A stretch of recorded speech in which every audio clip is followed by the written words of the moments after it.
Rabbi इश्रह ली सदरी व यस्सिर ली अमरी वहलुल उक़दतम मिन लिसानी यफ़क़हू क़ौली रब्बि ज़िदनी इल्मा सुब्हानका ला इल्म लना इल्ला मा अल्लमतना इन्नका अंतल अलीमुल हकीम।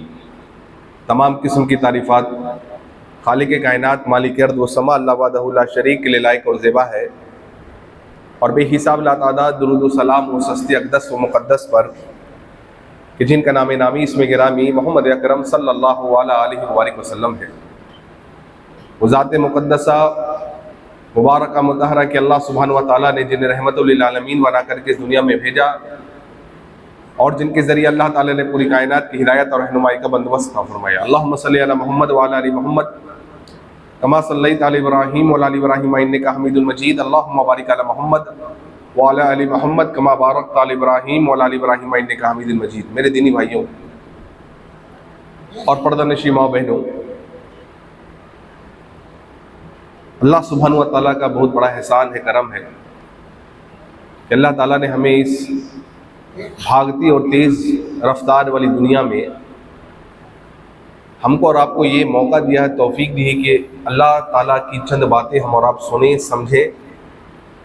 और सुनने और समझने से सबसे बड़ा काम और क्या होना चाहिए कि हम और आप उसको अमल करने वाले बन जाए इंशाअल्लाह। ये कमाल की बात है। कुरान मजीद के ताल्लुक से चंद बातें मैं आपके सामने आज कुछ रखना चाहूँगा, और हम ये देखना चाहेंगे कि अल्लाह ताला ने कुरान मजीद में सूरह हशर सूरह 59 के आयत नंबर 21 में अल्लाह ने फरमाया, लौ अंज़लना हाज़ल कुरआन अला जबलिन लरअयतहू खाशिअम मुतसद्दिअम मिन खश्यतिल्लाह व तिलकल अमसालु नदरिबुहा लिन्नासि लअल्लहुम यतफक्करून। अल्लाह सुब्हानहू व तआला फरमाते हैं कि अगर हम कुरान मजीद को पहाड़ पर नाजिल कर देते तो पहाड़ जो है रेजा रेजा हो जाता, मतलब पहाड़ बिल्कुल बिखर जाता, टूट जाता, रेजा रेजा हो जाता। क्यों? अल्लाह ताला ने फरमाया अल्लाह की खशियत की वजह से। यानी आप सोचिए, पहाड़ जो खुद कितना सख्त होता है, बहुत विशाल बड़ा लंबा होता है, और तहकीकी साइंस या ज्योग्राफी की जो फील्ड है वो आज हमें बतला रही है कि पहाड़ ज़मीन के जितना ऊपर होता है उतना या उससे कहीं ज़्यादा ज़मीन के अंदर होता है। सुभान अल्लाह। सोच रहे हैं आप इमेजिन करिए 1430-35 साल कबल जब अल्लाह के नबी सल्लल्लाहु अलैहि वसल्लम इस कुरान की दावत दे रहे हैं, और कुरान में अल्लाह ने फरमाया कि पहाड़ों को हमने मेखों की तरह ज़मीन में गाड़ दिया, लाइक टेंट पेक्स। ये कुरान में अल्लाह ने फरमाया।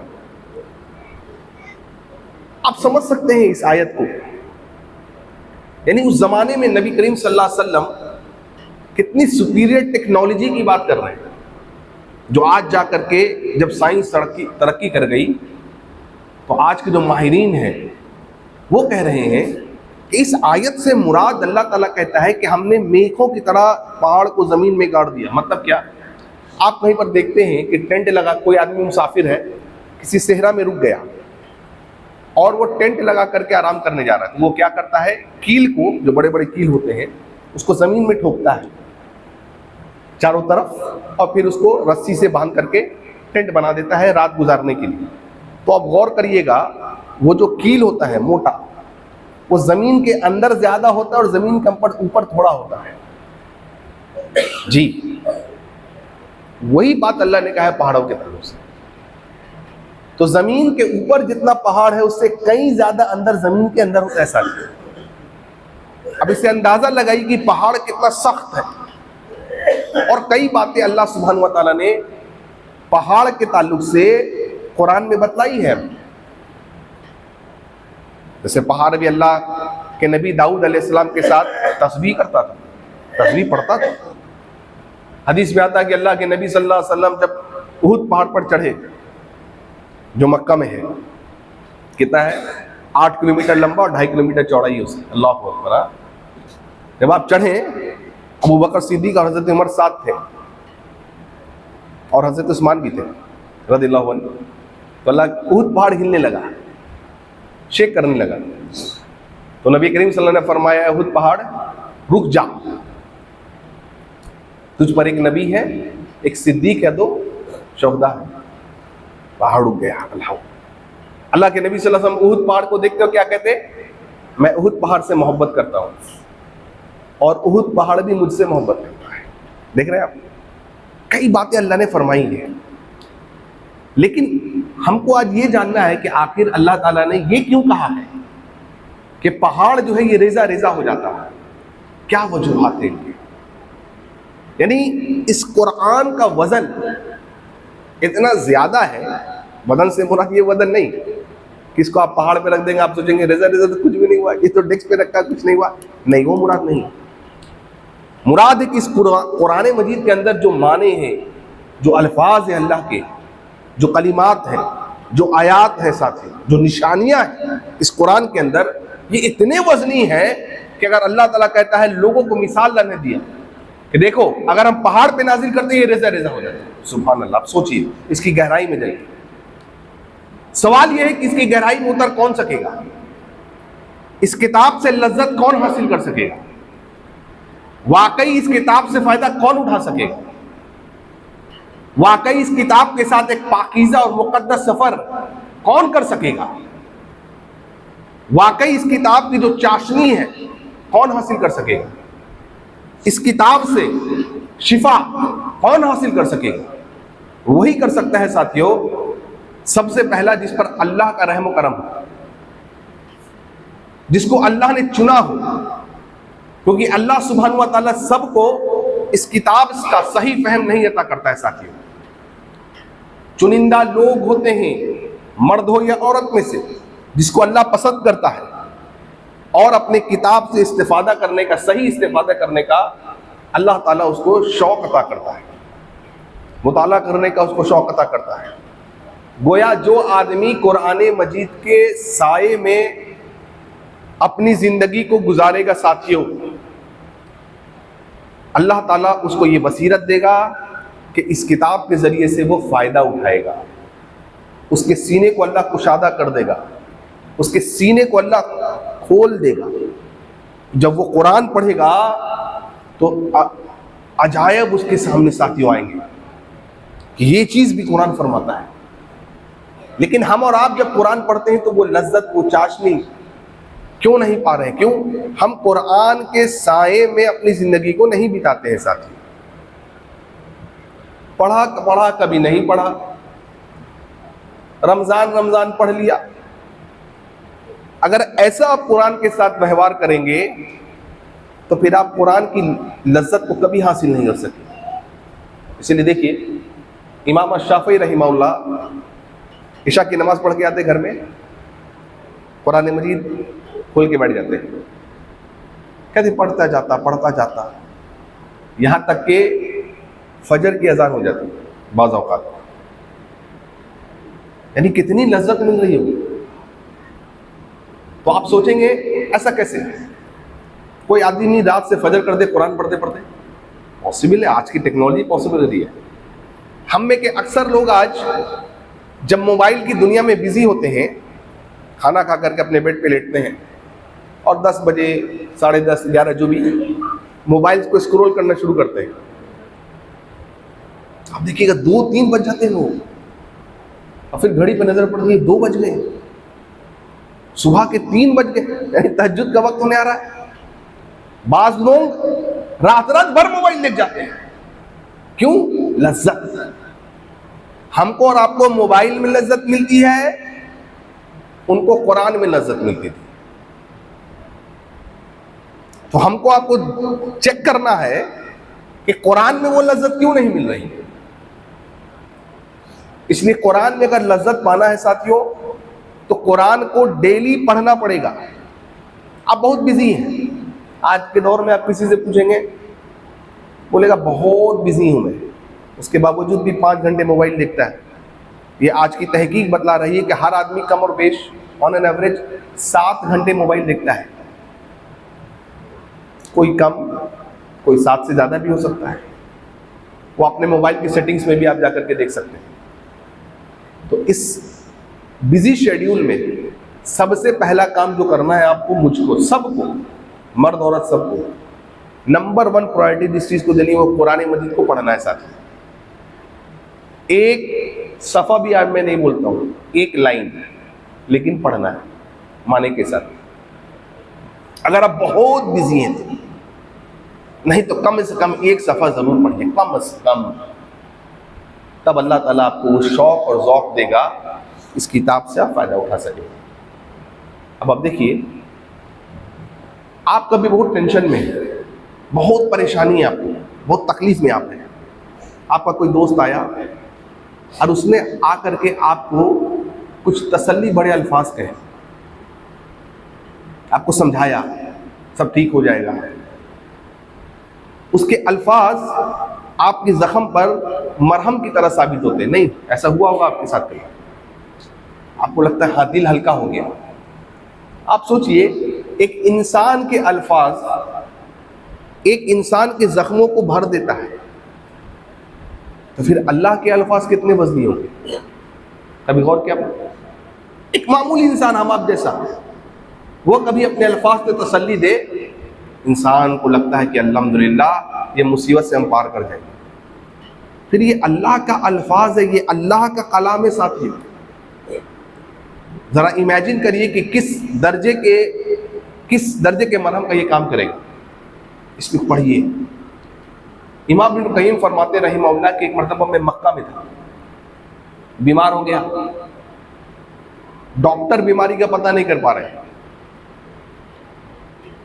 कहते मैं हैरान हो गया, क्या करूं? कहते हैं कि मुझे ख्याल आया कि अल्लाह सुब्हानहू व तआला ने इस किताब को, कुरान को शिफा कहा है ना?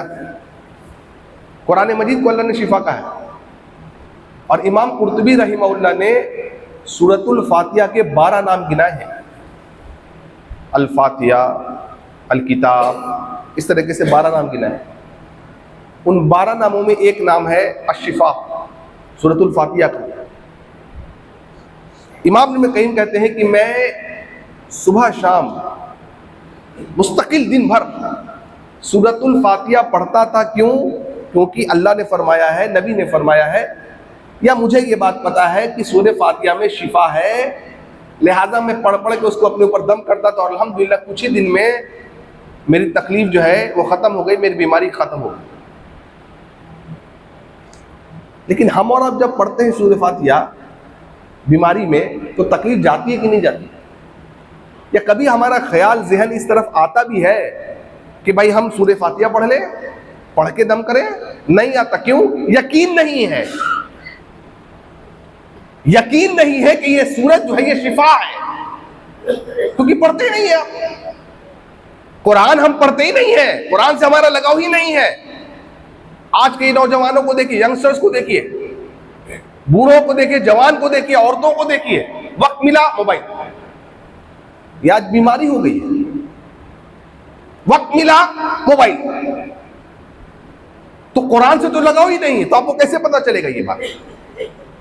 उनको यकीन था, कामिल यकीन था कि ये अल्लाह के अल्फाज हैं, इसमें शिफा है तो है। इस यकीन के साथ साथियों पढ़ना पड़ेगा, इसमें शिफा है, अल्लाह इससे शिफा देगा।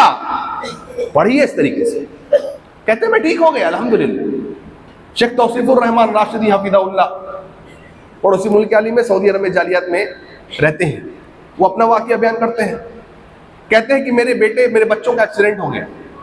उस एक्सीडेंट में मेरी बच्ची बुरी तरीके से जख्मी हो गई। उसके सर की हड्डी टूट गई, नाक की हड्डी टूट गई, जबड़े उसके टूट गए। 18 दिन आईसीयू में रही, 18 दिन। डॉक्टरों ने कहा कि ऑपरेशन करना पड़ेगा, और मेजर ऑपरेशन करना पड़ेगा। कहते ठीक है भाई, ये वसाइल है, मैं तो उतनी डॉक्टर नहीं जानता। कहते 18 दिन मेरी बच्ची आईसीयू में रही, और मैं डेली 3 घंटा उससे मिलने जाता था। कहते हैं अल्लाह की कसम, मैं उसके सिरहाने बैठ करके 18 दिन मुस्तकिल 3 घंटे में क्या करता? अशिफा सूरतुल फातिहा पढ़ता। सूरतुल फातिहा पढ़ के मैं उसको दम करता था। कहते हैं रब्बे काबा की कसम है, ये अल्लाह का एहसान है साथियों। इस यकीन के साथ और तवक्कुल के साथ मैं पढ़ता था कि अल्लाह तू इस सूरत के जरिए से मेरी बेटी को शिफा देगा। अल्लाहु अकबर। कहते हैं 18 दिन के बाद डॉक्टर ने जब कहा कि ऑपरेशन के लिए अब एक स्कैन करेंगे हम लोग, फाइनल स्कैन।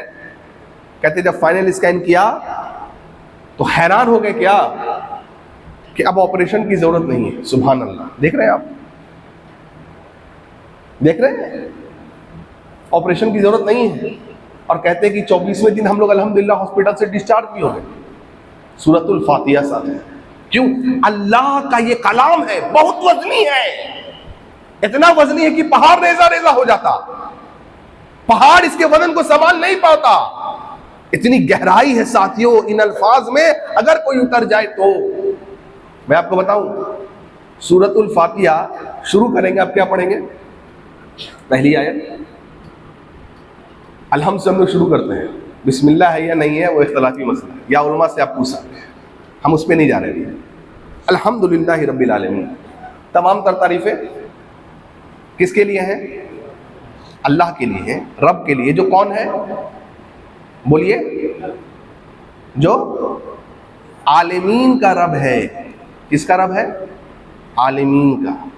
आलमीन से क्या समझते हैं हम? हमने पढ़ लिया, बचपन से हम पढ़ते हैं क्या? तमाम तारीफें उस अल्लाह के लिए है जो आलमीन का रब है। कौन आलमीन भाई? कौन रब है? जब आप आलमीन को समझेंगे तब आपको समझ में आएगा आपका रब कितना बड़ा है। प्रॉब्लम क्या है? हम लोग इधर उधर, ये दरगाह, वो चौखट, ये धागा, वो लोहे पुरानी, वो कुछ क्यों करते हैं? रब को जानते ही नहीं है साहब। हमने रब को पहचाना नहीं कि हमारा रब अर्श पर मुस्तवी है, लेकिन कितना पावरफुल है हमारा अल्लाह। हर हुक्म उसका चलता है, एक पत्ता भी हिलता है तो उसकी मर्जी से हिलता है। हम लोग बोलते हैं लेकिन उस यकीन के साथ नहीं बोलते इंसान। मैं आपको समझाता हूं आलिमीन क्या है, और गौर करिए। आलम, एक आलम किसको कहते हैं? एक आलम में 8 प्लैनेट्स होते हैं। पहले साइंस कहती थी 9, अब पता चला कि नहीं, 9 नहीं है, 8 है। प्लूटो को दे प्लैनेट नहीं है, ठीक। 8 प्लैनेट हैं, एक सूरज है, और कितने सितारे हैं? स्टार्स कितने हैं जी? बहुत भारी क्वेश्चन है ये, है ना, IIT का क्वेश्चन है। जवाब दीजिएगा तो हमको लगेगा कि आप हमारे साथ हैं, वरना हमको लगेगा कि आप बोर हो रहे हैं। मेरी बात ही नहीं कुछ समझ में आ रही है, ऐसा नहीं होना चाहिए। साथ दीजिएगा तो समझ में आएगी, बात समझ आ रही है। कितने सितारे हैं? बिलियंस और मिलियंस में, बहुत सारे हैं, अनकाउंटेबल आप कह सकते हैं। लेकिन साइंस की तहकीक कह रही है कि लगभग 400 बिलियन स्टार्स है आसमान में, 400 बिलियन स्टार्स। अब 1 बिलियन कितना होता है? 100 करोड़ को कहते हैं 1 बिलियन। ऐसे ऐसे 400 बिलियन सितारे हैं। सोचिए कितने सितारे होंगे। दिखते हैं आपको बहुत ही छोटे, लेकिन ये सितारे सूरज से बड़े हैं। एक एक सितारा हमारे सूरज से बड़ा है। सर, सूरज कितना बड़ा है? हमारी जमीन कितनी बड़ी है? बहुत बड़ी है जमीन, अल्हम्दुलिल्लाह। देख रहे आप, America, Europe, Germany, Saudi, Dubai, India, Australia, कितनी बड़ी जमीन है, इमेजिन करिए आप। सूरज कितना बड़ा होगा? तो माहिरीन कहते हैं हमारी जमीन जो है ना, धरती, ऐसी अगर 13 लाख धरती को जमा किया है, 13 लाख सूरज में फिट हो जाएगा। आप सोचिए सूरज कितना बड़ा है। 13 लाख जमीन एक सूरज में फिट हो जाएगा, जो हम और आप सूरज देख रहे हैं। अल्लाहु अकबर, सूरज कितना बड़ा है। हाँ, सूरज के बाहर का जो टेम्परेचर है वो है 6000 डिग्री सेल्सियस। 6000 degree Celsius. अभी गर्मी बीती है हमारे यहाँ, 44, 45, 46 डिग्री टेम्परेचर इंसान हश बश करने लगता, नहीं गर्मी से, इतनी गर्मी है, बेचैनी लगती, जबकि पंखा कूलर एसी सब है, लगता है कि काम नहीं कर रहा कुछ। कब? जब टेम्परेचर 40-45, अब कितनी दूर सूरज है जमीन से? 9 करोड़ 30 लाख मील दूर है, तब ये हाल है। समझ रहे हैं आप? कभी आपने सोचा है कयामत के दिन एक दिन ऐसा आएगा जब सूरज 1.25 नेज़े ऊपर होगा, यानी जितने ऊपर ये पंखा है आज? कभी आपने सोचा है, पर गौर किया कभी? एक दिन आएगा जब यही सूरज, इतना बड़ा सूरज, इतनी गर्मी देने वाला सूरज, पंखे की ऊंचाई क्या होगा? 1.25 नेज़े ऊपर होगा। उस दिन क्या हाल होगा? इंसान अपने पसीने में डूबा रहेगा गुनाहों की वजह से। अब आप सोचिए 9 करोड़ 30 लाख मील है तो ये हालत है, इतना बड़ा सूरज है, इसमें 13 लाख जमीन शामिल हो सकते हैं साथी। आप समझ रहे हैं ना? इसको कहते हैं एक गैलेक्सी, जिसको साइंस कहती है मिल्की वे गैलेक्सी, जिसमें 8 प्लैनेट, 1 सन और 400 से ज्यादा बिलियन स्टार्स हैं। आपको समझ में आया? ये एक गैलेक्सी है साथियों। साइंस कहती है ऐसे ऐसे 250 बिलियन गैलेक्सीज है, 250 नहीं, 250 बिलियन गैलेक्सी है, ठीक है? और आप सुनिए, ये गैलेक्सी कितनी बड़ी है? तो बाद साइंसदान ने कहा अगर कोई आदमी इस गैलेक्सी को पार करना चाहेगा तो उसको ऐसा स्पेसक्राफ्ट बनाना पड़ेगा जो 1 सेकंड में 3 लाख किलोमीटर का सफर तय करेगी। कितना? फिर से बोलिए। 1 सेकंड, मैंने 1 सेकंड बोला, खत्म हो गया। 1 सेकंड में, यानी बहुत ही आम भाषा में अगर मैं आपको समझाऊं तो ऐसी गाड़ी आपको बनानी पड़ेगी, ऐसा प्लेन बनाना पड़ेगा जो 1 सेकंड में 3 लाख किलोमीटर का सफर तय करेगी। ऐसी कोई बन सकती है गाड़ी? स्पेसक्राफ्ट पॉसिबल ही नहीं है साहब। लेकिन फिर भी बिलफर्ज अगर मान लिया जाए कि ऐसा स्पेसक्राफ्ट बन भी जाएगा तो कितना साल लगेगा सिर्फ एक गैलेक्सी को पार करने में? 1 लाख साल।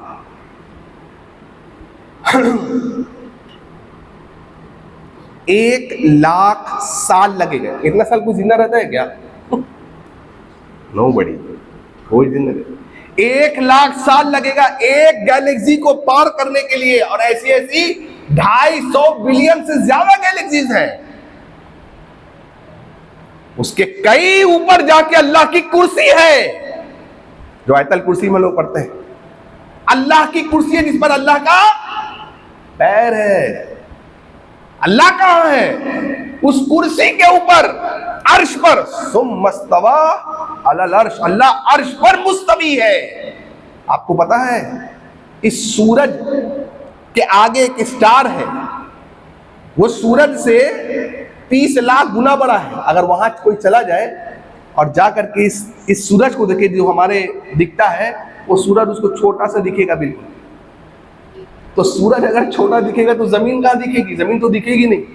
अगर जमीन नहीं दिखेगी तो फिर हम लोग कहां हैं? इसीलिए अल्लाह के नबी ने क्या फरमाया?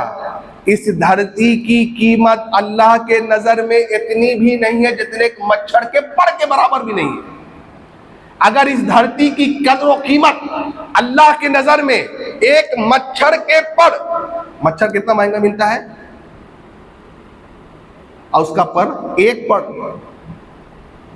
इसकी कोई कीमत नहीं है। नबी ने फरमाया उससे भी गई गुजरी है अल्लाह के नजर में ये दुनिया। अब आप सोचिए दुनिया की क्या हैसियत। वो आपका रब है, वो आलिमीन का रब है, वो सब कुछ कर सकता है। उसको सिर्फ कुन कहना है बस। किसी की कुर्सी छीन सकता है, किसी को कुर्सी पे बिठा सकता है, जो चाहे वो कर दे। वो अल्लाह है, इतना पावरफुल है। इन्न अल्लाह अला कुल्ली शैइन कदीर, हर चीज पर कादिर है वो। लेकिन समझ जाए तो ना, समझे नहीं, इधर उधर भटकते चले गए। हाँ, ये बाबा है, ये बेबी है, ये कुछ कर देगा, वो कुछ कर देगा। अरे भाइयों और मेरी बहनों, ये तुम्हारा रब है। एक बात मैंने आपको समझाई है एक आयत से बस। आप सोचो इस कुरान में क्या लफ्ज है, क्या अल्फाज है अल्लाह के, क्या कलिमात है साथियों, क्या आयात है, वो कितने वजनी है। कितने वजनी है सोचिए कभी आप। एक इमाम साहब निकाह पढ़ा रहे हैं और निकाह में इमाम साहब ने कहा वत्तकुल्लाहल्लज़ी तसाअलूना बिही वल अरहाम, और आयतें पढ़ते हैं। जब इन आयतों को इमाम साहब पढ़ते हैं ना, अल्लाह की आयतों को, तो इसका पावर देखिए, इसका वजन देखिए। इन आयतों का कमाल ये है साथियों कि दो गैर महरम को वो महरम बना देता है। नहीं, दो अजनबियों को एक बना देता है। ये अल्फाज की ये ताकत है। अगर ये अल्फाज ना हो तो वही काम क्या बन जाता है? जिना। नहीं, अगर ये अल्फाज हुए, एक मुकद्दस पाकीज़ा रिश्ता वजूद में आया मियाँ बीवी का, उसके जरिए से एक नस्ल बढ़ती है, औलाद होती है पाकीज़ा कलमात के जरिए से। लेकिन अगर यही अल्फाज ना पढ़े जाए, ये अल्फाज ना हो, अल्लाह के अल्फाज का इस्तेमाल ना किया जाए और एक लड़का लड़की आपस में मिल जाए, उसी काम को जिना कहा गया कुरान अल्लाह ने। अल्लाह, वही काम जिना है साथियों। उससे औलाद होने वाली हलाल की औलाद नहीं होती। ये इन अल्फाज का जादू है साथियों, इन अल्फाज का वजन है। दो अजनबियों को एक कर देता है। फिर उन्हीं अल्फाज के जरिए से जब एक औरत मां बनती है साथियों, तो देखो मां का मुकाम कितना बढ़ा दिया। क्या कहा अल्लाह ने? उसके कदमों के नीचे जन्नत है। उसी बाप को नबी ने फरमाया ये बाप जो है ये जन्नत का दरवाजा है। कब? जब उन अल्फाज को पढ़ा गया था, जब तुमने अल्लाह के कलाम को लेकर के उन गैर औरतों को तुमने अपना बनाया था साथियों। ये अल्फाज के वजन है। और यही अल्फाज है साथियों कि जब कोई आदमी अपनी बीवी को तलाक कह देता है, तो जिस तरीके से रिश्ते जुड़ते हैं अल्फाज के जरिए से, इन कुरानी अल्फाज के जरिए से साथियों, इन्हीं अल्फाज का कोई गलत इस्तेमाल करे, नाजायज इस्तेमाल करे, तो वो रिश्ते टूट भी जाते हैं, बिखर भी जाते हैं। इसीलिए मेरे भाइयों, अल्लाह के नबी ने फरमाया एक कलीमा जो तुम बोलते हो बिना सोचे समझे, वो काफी है तुमको जहन्नम में ले जाने के लिए। और अरबी जबान में एक कलिमा को एक लफ्ज भी कहते हैं, एक पूरा सेंटेंस भी कहते हैं। कौन से तुम जुमले बोल रहे हो? कुफरिया जुमले बोल रहे हो, शिरकिया जुमले बोल रहे हो, कौन से जुमले बोल रहे हो? इसलिए नाप तोल करके बोलो, क्योंकि अल्लाह के यहाँ वजन की बातों की बहुत अहमियत होती है। अल्लाह के रसूल सल्लल्लाहु अलैहि वसल्लम फरमाते हैं, आपके सामने एक औरत का जिक्र, एक सहाबी कहते हैं अल्लाह के नबी सल्लल्लाहु अलैहि वसल्लम एक औरत है, 5 वक्त की पाबंद है नमाज की, तहज्जुद गुजार है, रमज़ान के फ़र्ज़ रोज़ों के साथ साथ नफली रोज़े भी रखती है। अल्लाह के नबी सल्लल्लाहु अलैहि वसल्लम, उसमें बस एक प्रॉब्लम है। नबी ने पूछा क्या? अल्लाह के रसूल, ज़बान की थोड़ी तेज़ है, जो अल्फाज निकालती है अपनी ज़बान से वो ऐसी अल्फाज निकालती है ना कि दूसरे के दिलों को छेद कर जाती है, जख्म दे जाती है अल्फाज से। इसीलिए कहा गया कि तलवार से दिया हुआ जख्म तो भर जाता है, लेकिन अल्फाज का दिया हुआ जख्म नहीं भरता जल्दी। नबी ने फरमाया जाकर उसको कह दो वो औरत जहन्नमी है। क्यों? नमाज पढ़ती थी, तहज्जुद पढ़ती थी। प्रॉब्लम क्या था? जबान की तेज थी।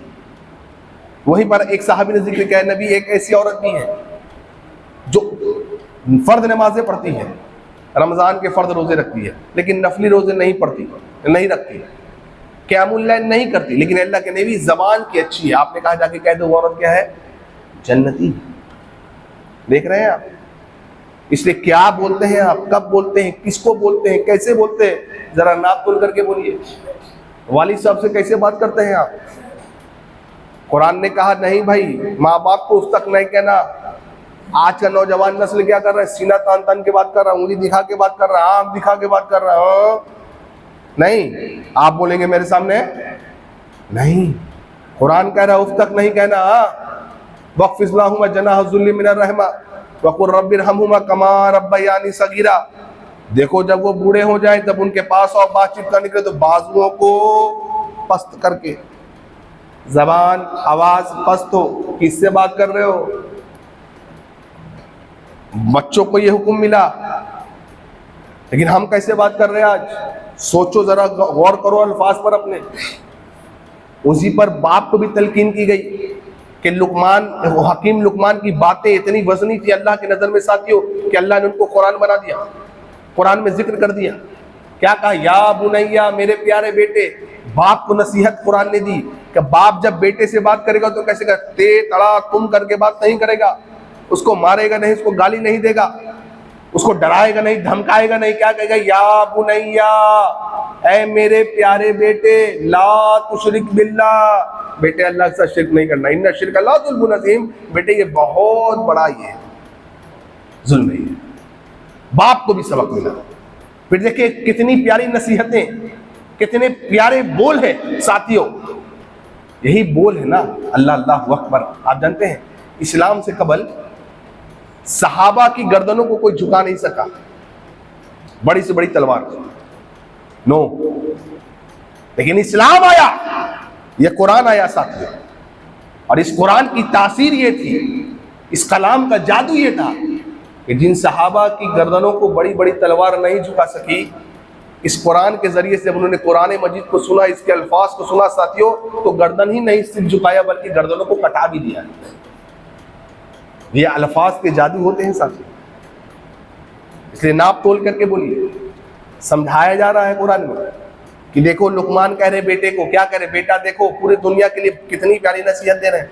बेटा देखो, तुम कुछ भी छुपा लो, जर्रा, जर्रा समझते ना, बिल्कुल छोटा सा चीज, जर्रा भी अगर तुम पत्थर के अंदर छिपा दो, आसमानों में छिपा दो, जमीन में छिपा दो, बेटा अल्लाह कुदरत रखता है कि उसको भी बाहर ले आए। अल्लाह अकबर। मतलब समझे आप? हम लोग पढ़ते हैं सूरह फलक में, कुल आऊज़ु बिरब्बिल फलक, क्या माने है इसका? बस पढ़ लिया, बचपन में मौलवी साहब आते थे याद करा दिया, पढ़ रहे तोते की तरह नहीं। कुल आऊज़ु बिरब्बिल फलक, ऐ अल्लाह, ऐ नबी कहिए मैं उस रब की पनाह में आता हूं जो फलक का रब है। फलक से मुराद राजे कौन है? सुबह। फलक के माने क्या होता है? सुबह। क्यों कहा? अभी गौर किया आपने? इस एक आयत को समझिए जरा, समझ के पढ़िए, फिर समझ में आपको आएगा ये कितने वजनी आयात के साथ। क्यों पहाड़ रेजा रेजा हो जाता? अल्लाह ने कह दिया। क्या कहा अल्लाह ने? कुल आऊज़ु बिरब्बिल फलक, नबी कहिए कि मैं सुबह वाले रब की कसम, मैं उसके पनाह में आता हूं। क्यों? कहने का मतलब ये है, ये जो रात है ना, अभी रात, इस अंधेरी रात को चीरते हुए अगर कोई सुबह की किरणों को ला सकता है, वो कौन है? कौन है? अल्लाहु अकबर। कुल आऊज़ु बिरब्बिल फलक, यानी उम्मत को, इंसानियत को एक सबक मिला कि जब तुम इनको पढ़ो तो इस अकीदे के साथ पढ़ो कि जिस तरीके से तुम्हारा रब रात के अंधेरों को चीरते हुए सुबह ले आए, उसी तरीके से कोई जादू करने वाला तुम पर जादू कर दे, कोई जिन्नात के असरात हो, कोई रिस्क बांधने वाला, रिस्क रोकने वाला, बंधन बांधने वाला बांध दे, वो ओझा हो, फकीर हो, जादूगर हो, कोई हो साथियों, किसी तरीके असरात करे, तुम्हारे पर किए हुए जादू को वो जाकर के पत्थर और नहीं गुफा के अंदर छुपा दे। कुल आऊज़ु बिरब्बिल फलक, पढ़ उस रब के नाम से जो सुबह का रब है। जिस तरीके से रात के अंधेरों को चीर करके वो सुबह ला देता है, उस तरीके से इन जादूगर और इन जालिमों के खबस को अल्लाह ताला पत्थरों से भी निकाल देगा इंशाअल्लाह। पढ़ते हैं ऐसा यकीन के साथ? नहीं, इसीलिए तो इधर उधर भटक रहे हैं, इसीलिए तो भटक रहे हैं आप। और इन जादू जब नबी पर हुआ सल्लल्लाहु अलैहि वसल्लम, तो जिब्राइल अमीन क्या है लेकर के? यही दो सूरतें लेकर के, कुल आऊज़ु बिरब्बिल फलक और कुल आऊज़ु बिरब्बिन नास। पढ़ते गए, जादू की गिरहें खुलती चली गई, नबी करीम सल्लल्लाहु अलैहि वसल्लम शिफायाब हो गए साथियों कुरान के जरिए से। इसलिए याद रखो, और औरतों को खास कहता हूं, अकीदा बनाओ कि ये दो सूरतें ऐसी हैं, कुल आऊज़ु बिरब्बिल फलक और कुल आऊज़ु बिरब्बिन नास। इस अकीदे के साथ पढ़ो कि बड़े से बड़ा जादूगर, जिन्नात, कुछ भी हो, सबको अल्लाह तोड़ देगा, उनकी गिरोह को अल्लाह ताला खोल देगा। पढ़ के दम करके देखो ऐसा।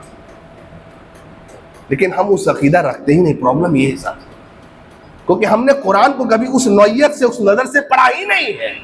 हमको तो बस याद करा दिया गया है, हम पढ़ते चले जाते हैं। नहीं, उस नज़र से पढ़िए।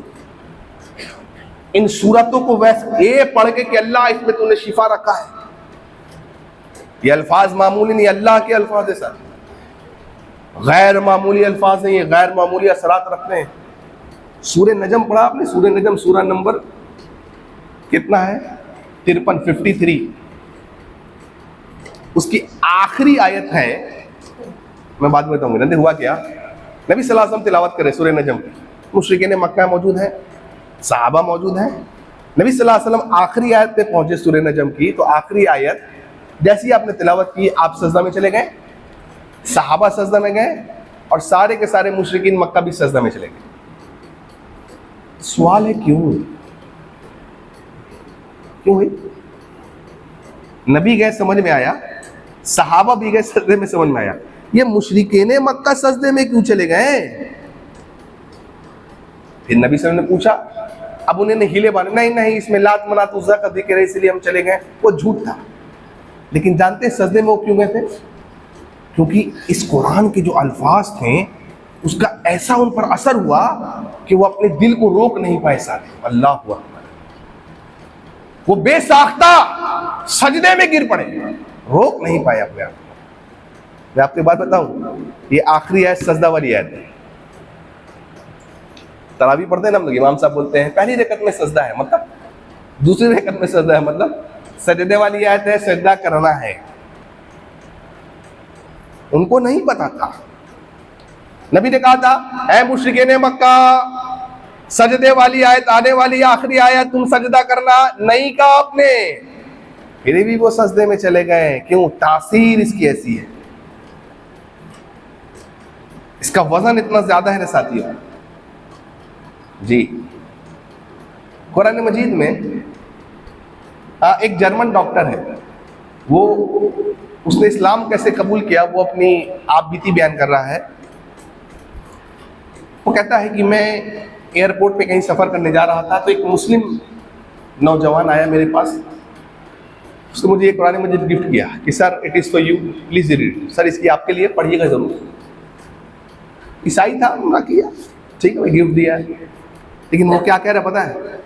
वो कह रहा है कि मैंने सोचा कि जैसे ये नौजवान मेरे नज़र से हटेगा, इसको डस्टबिन में फेंक दूंगा, मेरे को क्या काम है इस दौरान।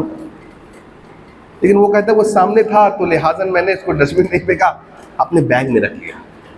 अब फ्लाइट पे मैं बैठ गया, फ्लाइट जब उड़ी तो मैं बोर हो रहा था, तो मैं अपने बैग खोला, इत्तेफाक से कुरान दिख गया।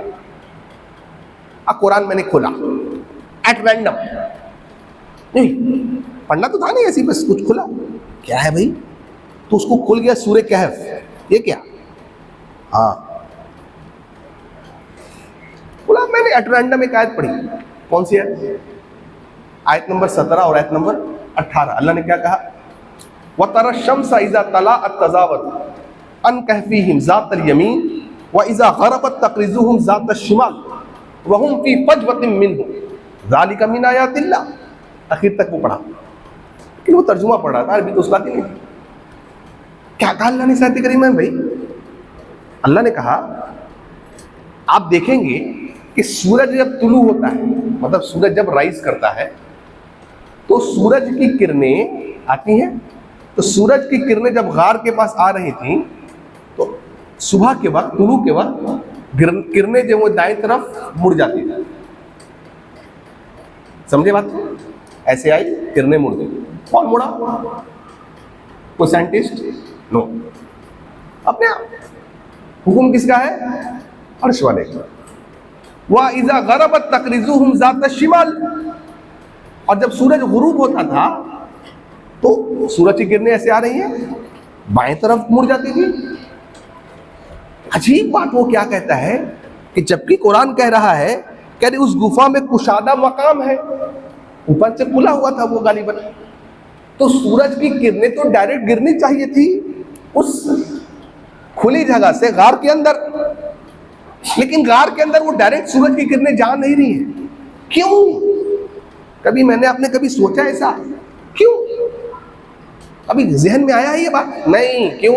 वतर शम्सा इज़ा तला तज़ावर मन के भी, बस हम लोग बस पढ़ते हैं भाई। क्यों? पता मैंने क्या कहा शुरू में? लज्जत हासिल नहीं होती। क्यों? साए में जिंदगी नहीं गुजरते। लेकिन अल्लाह जिनको तौफीक देता है, वो जब पढ़ता है ना, वो सोचता है कि अल्लाह ने ऐसा क्यों कहा हो। वो पूछता है, तफसीर पढ़ता है, उलमा से पूछता है, शेख इसका क्या मतलब है, शेख इसको समझाइए मुझे। और उलमा उसको समझाते हैं सब, उसको और तजस्सुस बढ़ जाता है, उसके सीनों को अल्लाह खुलता चला। हुआ क्या ना, वो नौजवान थे गार के अंदर, पढ़ा ना आपने? कितने साल सोए हुए थे गार में? वो कितने साल सोए हुए थे भाई साहब? कितने साल सोए हुए थे? आपसे पूछ रहा हूँ, आपसे। 309 साल। 309 309 साल तक वो लोग गार के अंदर सोए हुए थे। अल्लाहु अकबर। वो डॉक्टर कहता है कि जब मैंने पढ़ा, अच्छा अगली आयत में उसने क्या पढ़ा ना, अगली आयत में अल्लाह ने कहा कि आप दूर से देखेंगे तो लगेगा कि गार के अंदर से वो लोग जगे हुए हैं, लेकिन अल्लाह ने कहा वनुकल्लिबुहुम ज़ातल यमीन व ज़ातल शिमाल, यानी अल्लाह ताला कह रहा है हम उनकी करवटें बदल रहे थे, दाएं तरफ और बाएं तरफ। बोला ओहो, ये तो चौंका देने वाली आयतें हैं। उसने कहा एक सूरज की किरण डायरेक्ट नहीं पड़ रही थी, ठीक है, समझ में आ रहा मुझे, कुछ तो हैरानगी की बात। अगली आयत में तो कमाल हो गया। उसने कहा कि अल्लाह ताला उनके जिस्मों को उलट पलट कर रहा था। क्यों? क्योंकि वो कहा कि मैं चूंकि डॉक्टर था, मैं जानता था अगर उसके जिस्म अलट पलट नहीं होते, करवटें उसके जिस्म नहीं बदलती, तो जमीन उसके जिस्मों को खा जाती और उनके जिस्म में फोड़ा या फुंसी हो जाता। अब उसने क्या कहा कि अगर कोई बॉडी जिंदा है और ऐसे लेटी हुई जमीन पर, तो फोड़ा या फुंसी उसके जिस्म में नहीं होने के लिए एक बड़ी वजह यह है कि सूरज की किरणें उस पर डायरेक्ट नहीं पड़नी चाहिए।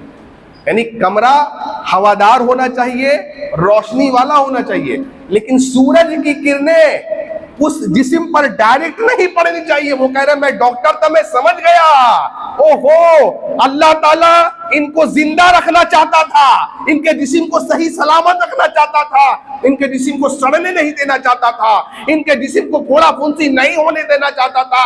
इसीलिए 309 साल तक अल्लाह ने इनके जिस्मों को सेफ रखा और सूरज की किरणें को दाएं और बाएं। 309 साल तक अल्लाह ताला मोड़ता चला गया। और हैरानी की बात पता उसने क्या कहा? आयत का अगला टुकड़ा तो वो कहता है उसने मुझे और हैरानी में डाल दिया। वो अगला टुकड़ा क्या था भाई? वक़ल्बुहुम बासितुन ज़िराइही बिलवसीद। एक कुत्ते का जिक्र हुआ है जो उन नौजवानों के साथ था। अल्लाह ने कहा वो कुत्ता अपने हाथ को फैलाए गार की चौखट पे बैठा हुआ था, लेकिन हमने भी नहीं पढ़ा, लेकिन वो सोचने लगा क्या, इंसान की करवट अल्लाह बदल रहा है, कुत्ते की करवट क्यों नहीं बदल रहा?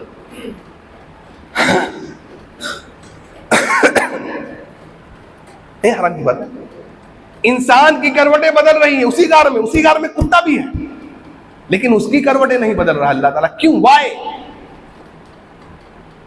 जानते क्या कहता है वो? अच्छा नहीं बदल रहा तो उसके जिस्म में तो फोड़ा फुंसी हो जाना चाहिए था, उसका जिस्म तो सड़ जाना चाहिए था ना। नहीं सड़ेगा। क्यों? क्योंकि कहा बतौर डॉक्टर मैं जानता हूं कि कुत्ते के जिस्म के नीचे, उसका जो नीचे वाला हिस्सा होता है उसके जिल्द का, उसमें गुदूद होता है और उस गुदूद से एक किस्म का मादा, कह लीजिए एक किस्म का लिक्विड निकलता रहता है। कुत्ते के गुदूद से एक किस्म का लिक्विड मादा निकलता रहता है, जिसकी वजह से जब तक वो जिंदा रहता है उसके जिस्म पर फुंसिया या फोड़े नहीं आते। अल्लाहु अकबर कबीरा। इसीलिए अल्लाह ताला उसके जिस्म को उलट पलट नहीं कर रहा था, करवटें नहीं उसको बदल रहा था। उसने कहा ये अजीब कलाम है साथी। उसने कहा मैंने फौरन, यही बस 2 आयतें हैं बस साथी, उसने कहा अशहदु अल्ला इलाहा इल्लल्लाह, प्लेन में व अशहदु अन्ना मुहम्मदन अब्दुहु व रसूलुहु। कोई बहुत बड़े दाई, मुबल्लिग, शेख, अल्लामा कोई नहीं गए उसके पास। अल्लाह का कुरान आया था उसके पास। इस कुरान के जरिए से अल्लाह ने उसके सीने को साथियों खोल दिया। अल्लाह अकबर। पढ़िए ऐसे। और आखिरी बात बोलता हूँ, बात बहुत लंबी हो जाएगी। एक और मिसाल देता हूँ इंशाअल्लाह। सूरे हूद पढ़ेंगे आप। अल्लाह ने इब्राहिम अलैहिस्सलाम का किस्सा बयान किया कि फरिश्ते आए, इब्राहिम अलैहिस्सलाम के पास सलाम किया, जवाब दिया इब्राहिम अलैहिस्सलाम ने। इंसानी शक्ल में आए थे फरिश्ते। इब्राहिम अलैहिस्सलाम फौरन गए, भुना हुआ बछड़ा लेकर के चले आए और रख दिया। एक नुक्ता मिला क्या कि अगर मेहमान आए तो उससे पूछिएगा नहीं, कुछ खाइएगा, कुछ पीजिएगा। हम लोग पूछते हैं ना, अब शर्मा के मेहमान क्या बोलेगा? नहीं। नुक्ता मिल रहा है क्या? जो कुछ भी आपके घर में है ला के रख दीजिए। क्यों? हो सकता है वो लंबे सफर से आ रहा हो, प्यास लगी हो, उसको भूख लगाओ, लेकिन शर्म के मारे वो बोल नहीं पा रहा। क्या किया इब्राहिम अलैहिस्सलाम ने? जैसे आए सलाम तो हुआ, बैठे फरिश्ते, उनको तो पता भी नहीं है फरिश्ते। अगर पता होता तो फरिश्ते खाना खाते हैं क्या? फौरन बछड़ा भून करके लेके लगे रख दिया। अब इब्राहिम अलैहिस्सलाम कह रहे हैं कि भाई बछड़ा रख दिया, कुछ खा नहीं रहे, ये लोग कुछ आगे हाथ नहीं बढ़ा रहे। दिल में मेरे कुछ होने लगा, भाई ये क्या बात है, खा क्यों नहीं रहा ये लोग? अच्छा, एक बात और पता चला, हमारे कुछ भाई हैं वो कहते हैं नबियों को गैब का इल्म होता है। सुना है ना? अगर नबी को गैब का इल्म होता है तो इब्राहिम अलैहिस्सलाम को पता होना चाहिए था कि तो फरिश्ते हैं। अब फरिश्ते खाना पीना खाते नहीं, इसे पता चला नबी को गैब का इल्म नहीं होता।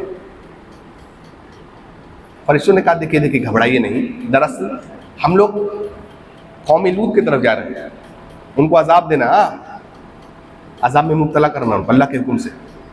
हम आपके पास क्यों रुके हैं? आपको खुशखबरी देने के लिए। किसकी खुशखबरी? अल्लाह ताला आपको औलाद देगा।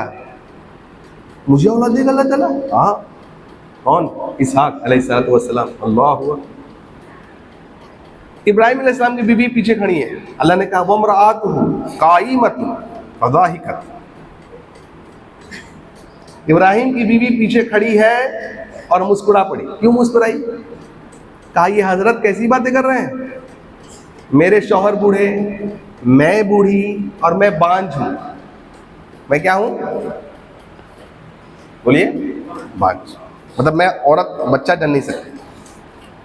यानी एक बात और पता चली कि औलाद होने के जराए बंद है, क्योंकि मियाँ बीवी बूढ़े, एक बुढ़ापे में औलाद जल्दी नहीं होता है, होती है लोगों को। दूसरा, औरत बांझ है,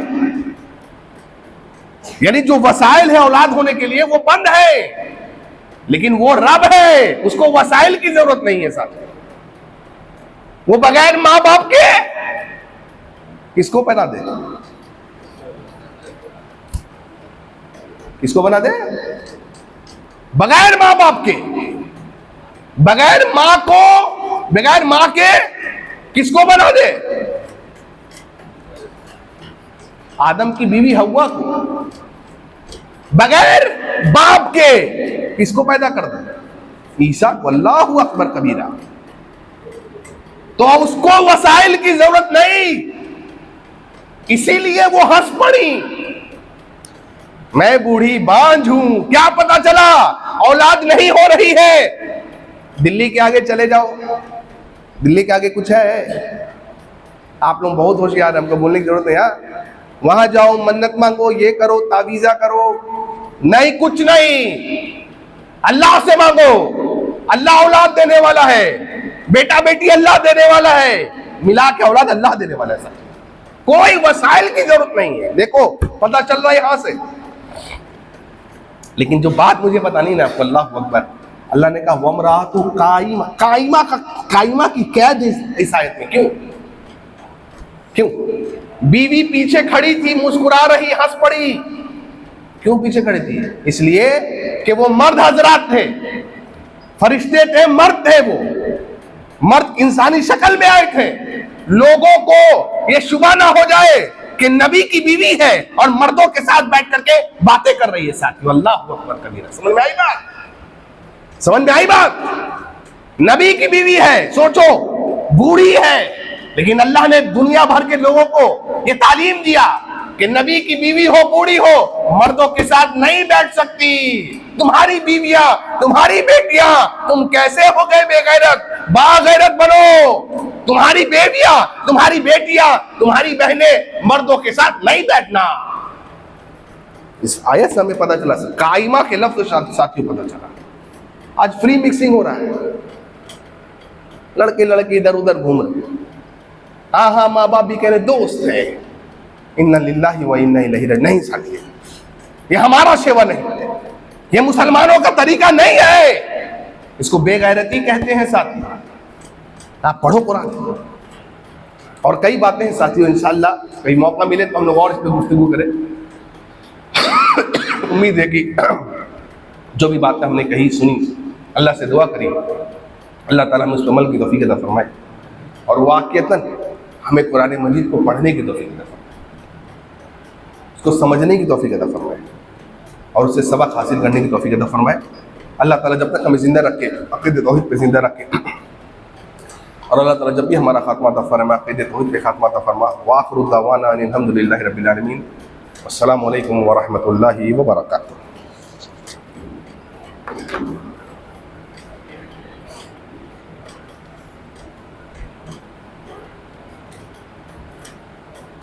औरतें निकलेंगी पहले।